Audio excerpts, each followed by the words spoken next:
सहन होत नाही, म्हणजे म्हाताऱ्या माणसांना सुद्धा उकाडा सहन होत नाही. मग अशा वेळेस सगळ्यांना हवा मिळण्यासाठी एकच पर्याय असतो, तो म्हणजे सिलिंग फॅन.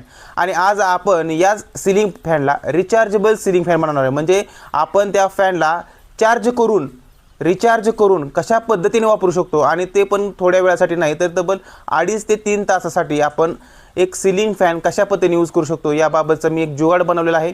तो जुगाड मी तुम्हाला दाखवणार आहे. आणि तो जो फॅन आहे तो आपण चार्ज करताना सोलरवर चार्ज करणार आहे. म्हणजे सोलरवर चार्ज करून तो पंखा आपला बॅटरी बॅकअप होऊन तो पंखा चालणार आहे. आणि त्यासाठी जी मी बॅटरी वापरणार आहे ती बॅटरी देखील काय फार मोठी बॅटरी नाही, छोटी 7 एम्पियरची बॅटरी आहे, जी आपल्याला 700-800 रुपयापर्यंत ती बॅटरी मिळून जाते. जी स्प्रे पंपमध्ये जी बॅटरी असते ती बॅटरीचा मी वापर केलेला आहे. तर कशा पद्धतीने मी एका छोट्याशा बॅटरीवरती 2 ते 2.5 तासापर्यंत फॅन चालवतो याबाबतची संपूर्ण माहिती मी आज देणार आहे.